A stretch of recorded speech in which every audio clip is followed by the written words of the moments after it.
Welcome to Baptist Press This Week, sponsored by the College at Southeastern. I'm Brandon Porter.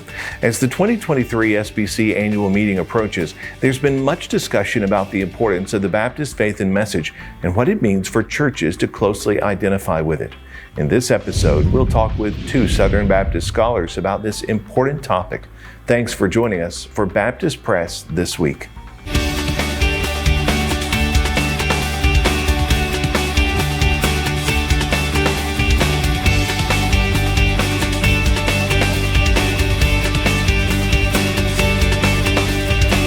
The Preamble of the Baptist Faith and Message 2000 says the 1963 committee rightly sought to identify and affirm certain definite doctrines that Baptists believe, cherish, and with which they have been and are now closely identified.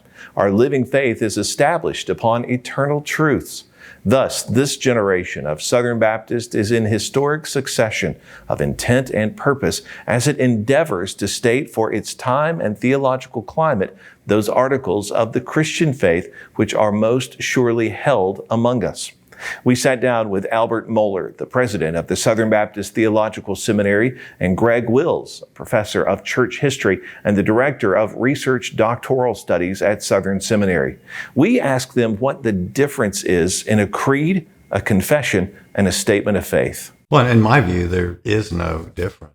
All three words and phrases have been used historically to mean the same thing.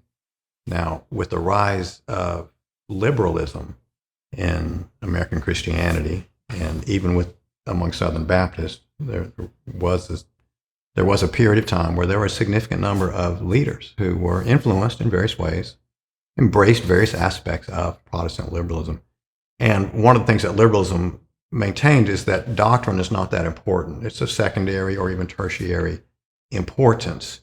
And in that context, they pushed back at any sense that there is an obligation to have an allegiance to a certain form of interpretation of the Bible. And so in that context, there were many Southern Baptist leaders, especially intellectual leaders, who argued from mid-20th century on that there is a difference between creeds and confessions.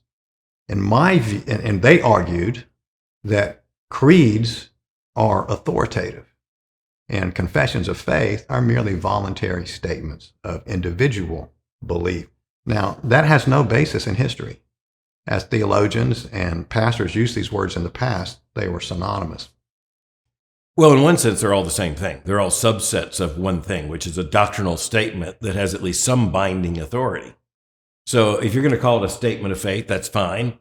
But in the history of the Christian church, what you're doing is confessing the faith. And you're doing so by saying, I believe. That's what the word creed means, credo, or we believe, depending upon the context. And so every group eventually, in terms of say, Christian belief, even those who say they have no creed, have at least the creed of having no creed. So there's no one that has no common religious or Christian or biblical beliefs that are considered essential. Southern Baptists have worked through this through years.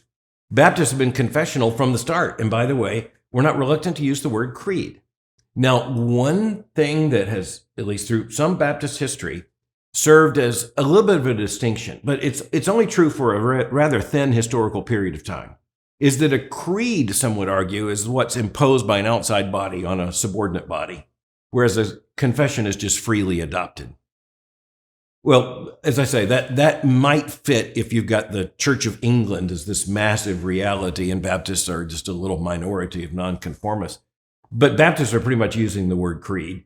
Confession in the United States became more popular, and because we're confessing the faith together. And so it is a statement of faith that in some way regulates. Otherwise, you don't adopt it. You don't adopt it for public relations. You adopt it to say, this is what we believe, as a message to outsiders. And by the way, the early Baptists were out to say, look, we basically believe everything other Christians believe. Our distinctives come down to the baptism of believers only and congregational church government. And so if you find Baptists, you're going to find confessions one way or another. One of Dr. Mohler's most popular articles dates back to 2005. It's called A Call for Theological Triage and Christian Maturity. Mohler talks about how to prioritize doctrines and theological issues. We asked Mohler and Wills if this approach was necessary when it comes to the Baptist faith and message. If anything is stipulated, expressed, propositionally put into words in the Baptist faith and message, then it's one of those essential doctrines. The Baptist faith and message doesn't speak to other things. The Baptist faith and message speaks to those convictions that constitute what we believe and expect of one another. And so, the certain definite doctrines are the Baptist faith and message. So that language is the very preamble to the Baptist faith and message. Certain definite doctrines, you want to know what they are? Well, here they are. So a confession of faith consists of a number of things. A confession of faith includes essentials, fundamental beliefs, but it also includes things that distinguish one group of churches from another. And so, for example, we have an article on baptism that would distinguish us from many other churches, an article on church government. And going back deeper into history, our article on religious liberty would distinguish us from many other churches. And so a confession will include what sometimes are referred to as distinctives, in our case, Baptist distinctives, because these are matters that we have conviction that Jesus has revealed certain things that we must do. There are other good and godly believers who disagree on that. And just because we recognize that they're believers and we have good Christian fellowship with them does not mean that this is an unimportant issue. And so we have Baptist distinctives as well as fundamentals. But then you also have in confessions of faith issues that are matters of contemporary controversy or cultural imposition. And so distinguishing ourselves on items of major controversy and distinguishing ourselves on issues of cultural, where our culture is in opposition to us. These also are often addressed in confessions of faith. And I think you see all of these reflected in the Baptist faith and message. While the SBC is a convention of churches, not a denomination like other Christian groups, there's still confusion from time to time on how the adherence to the Baptist faith and message affects the autonomy of the local church. Both scholars say it shouldn't. And so the autonomy of the local church means no one in denominational headquarters can say, your church has to hold to these beliefs. But the denomination has the full right to say, you're going to hold to these beliefs if you're going to be a part of the Southern Baptist Convention or a part of the Shiloh Baptist Association or a part of the Alabama Baptist State Convention. So there's no threat to the autonomy of the local church because no local church has to be a part of the Southern Baptist Convention. No Baptist church needs the permission of the Southern Baptist Convention to be established. No one needs the official sanction of the Southern Baptist Convention. You only need to be, say, cooperating with Southern Baptists if you want to believe what Southern Baptists believe and you want to work together at the missions and educational and other ministry purposes of the SBC. When we come back, we'll ask these thinkers what it means for a church to closely identify with the Baptist faith and message. Stay with us.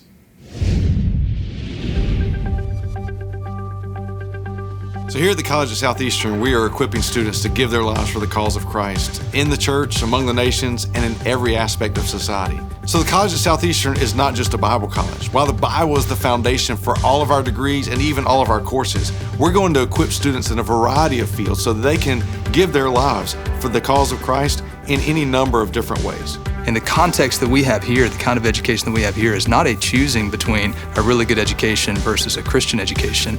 I think the best education possible is one that holds Christ at the center, who is the truth and the way and the life.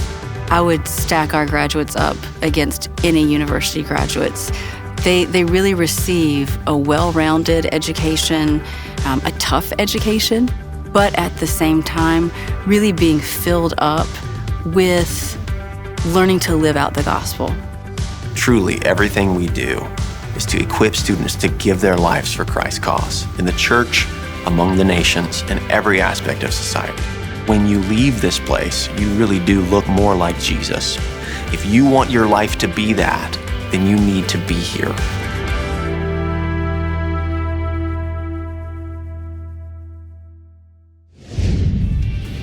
Thanks for joining us for Baptist Press this week.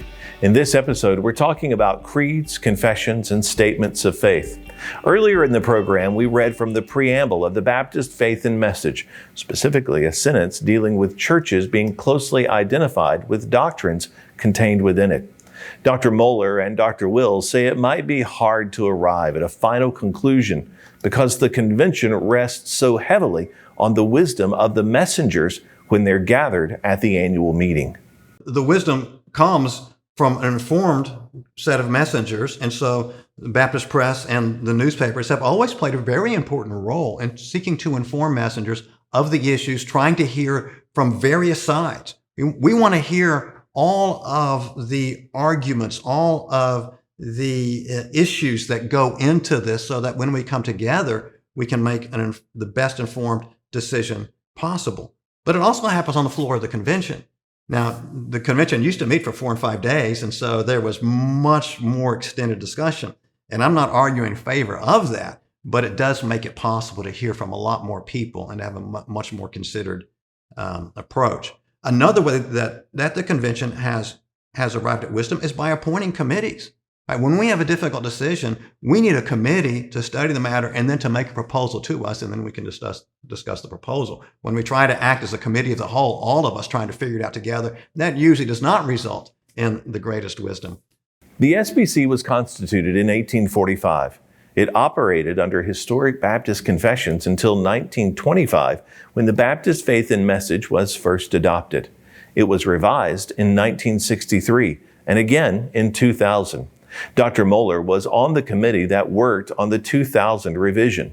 He says that Southern Baptists should be open to revision, but they shouldn't act too quickly.